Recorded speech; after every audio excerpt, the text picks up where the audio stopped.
What happens when customer experience impacts your brand negatively? What do you do about it? Or are you even aware that it's happening? That's what we're going to discuss on today's episode of the You're in Charge podcast. I'm your host, Glenn Pasch, and each week we deliver great content to help you build the skills necessary to be the leader that you want. Tactical tips, tactical strategies that when you apply it, it's going to help you overcome the challenges that you face on a day-to-day basis. So what are we waiting for? Let's dive into today's episode. That's right, episode 200, and let's get started.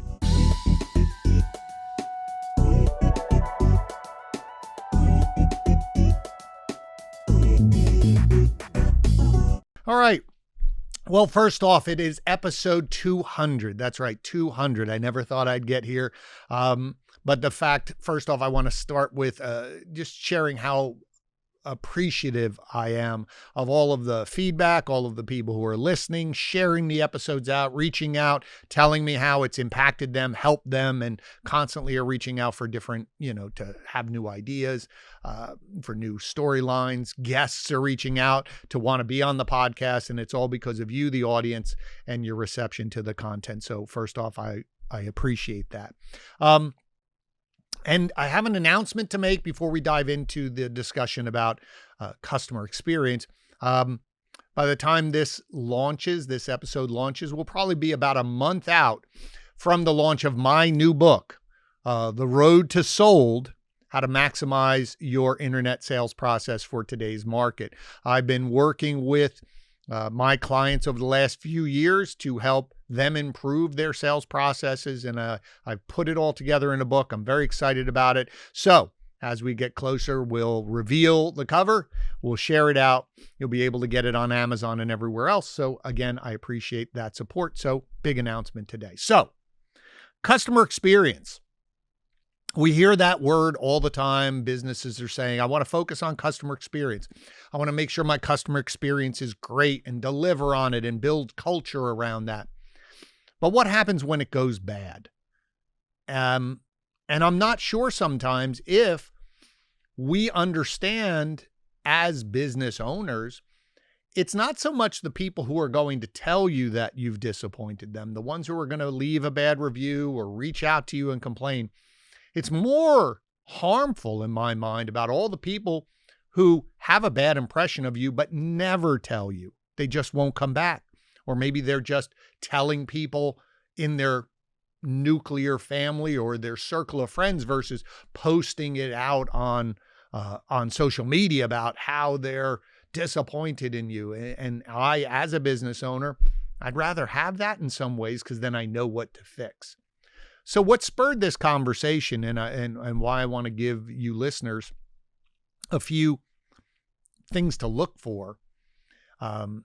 I fell prey to the internet as much as anyone. And, I travel a lot and I sleep in hotels or I sometimes fall asleep on planes. And so the pillows and the mattresses, and a lot of times I have bad neck pains and it bothers me a lot at times. And so of course, as I'm scrolling through my Instagram, or my sons who are on TikTok would recommend, hey, look at this new pillow. So again, I'm sure you've seen it. The pillow that's supposed to help you online and, help you if you're a side sleeper and everything else like that. Well, I thought about getting it and then I debated how much could this pillow really help me. And about 3 months ago, my neck, I said, all right, I'm going to do this. And so I ordered it.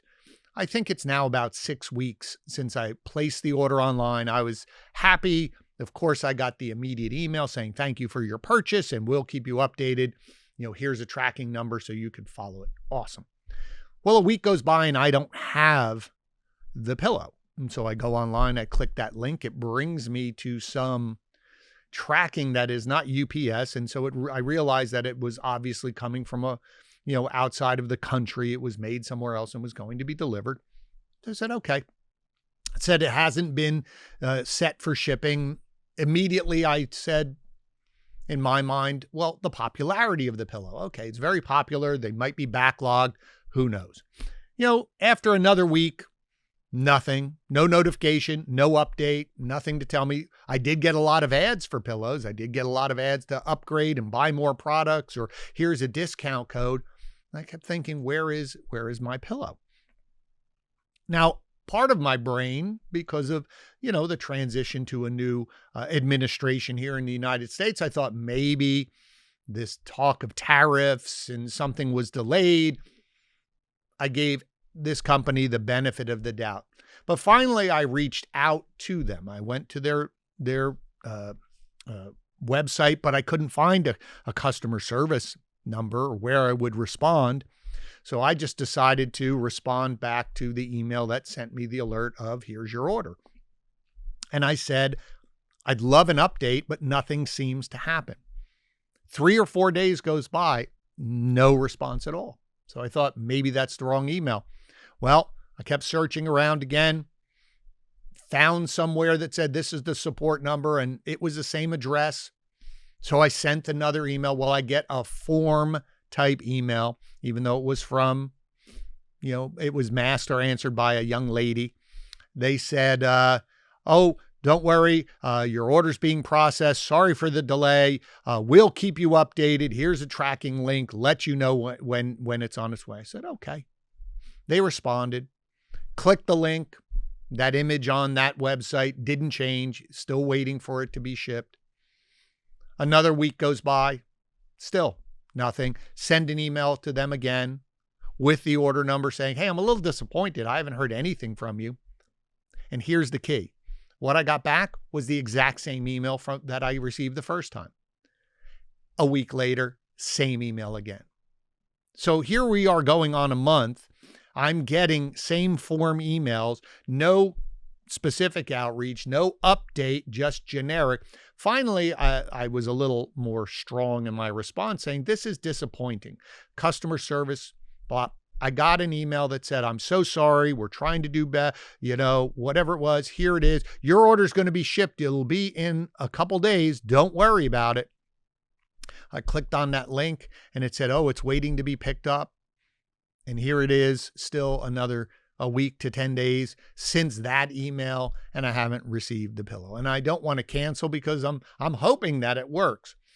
But the point is, when you're doing outreach, when your company, when someone's asking for feedback or asking an update on the product or the service that you're providing for them, are you really passing this off to a person to do this? Or is this automated responses? And then maybe it escalates up to a person. And maybe some of you who are listening, you have a smaller business, so maybe this isn't an issue.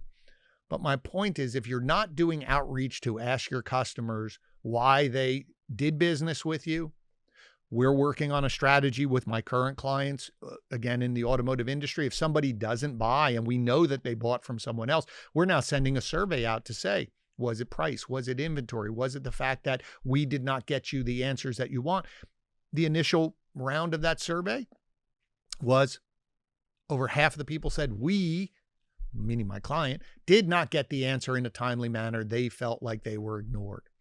But at least I know now what I can start to help them fix. But again, customer experience, will I recommend this pillow to someone else? It depends if it ever gets here and how the pillow is. But if I do recommend it, I will tell them, don't expect to get this for 2 months. This isn't immediate. So is that going to stop someone from purchasing? Possibly. So again, when you're building the customer experience on the front end and what you think you're delivering is a great experience, if you're not checking behind the scenes when someone didn't get the service that they wanted, we didn't execute on the experience, are we making sure that we're trying to contact everyone to get that feedback? You still may not get that feedback from someone, but the mere fact that you went out and asked them. And more importantly, when you get someone who is disappointed, are you escalating it to someone who can solve that problem? And maybe you can't solve it. But the fact that a manager or a leader in the organization reached out to listen to them, to apologize, to try and make amends, I think that goes such a long way in retaining your customers, or at least letting them give you another chance, because you admitted that you dropped the ball. You admitted that maybe you didn't deliver on the experience that you're marketing.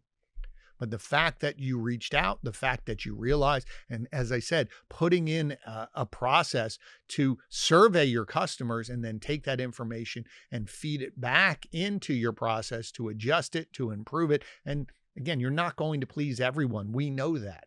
But if I can diminish the number of people who are dissatisfied, and those who are dissatisfied at least realize that we admitted we made a mistake, we're trying to improve, will win more people back. So again, short to the point today, but it really struck me how poorly this company, how this is impacting the brand. I'll keep you posted if I ever get the pillow, but more importantly, when something like this happens to you as a consumer, you should be taking this experience and looking back at what your company is doing to make sure you're delivering on the experience that you promised. So I hope you found that helpful. And again, as I say every week, I want to thank the team here at Black Swallowtail Studios for engineering the episode. Dylan's on the board today. Connor Pasch for editing the episode. And mostly I want to thank all of you. I want to thank you for being here with me for all of these 200 and for the next 200. The fact that you chose to spend some time with me means the world. I know there's a lot of places you can consume content. Please make sure you share this out to your network. I'm sure there's someone who possibly is struggling with poor customer experience, and maybe this will help them figure out how they can improve on it. As I always say too, please make sure if you're watching on YouTube, don't forget to subscribe. Please click the notification. That way you'll be notified every week when we deliver new episodes. If you're listening on a podcast platform, please make sure you review. And as always, as I said, please share it out. It helps grow the podcast, help other people. And as I say at the end of every episode, you're in charge. But remember, being a leader isn't just a title. It's not just a word. It's your job to help your team grow. You need to activate the behaviors you want. You got to help them, be a coach to them, help them improve every single day. And don't forget to improve yourself as well. All right, I'll see you next week. Thanks again. Be well.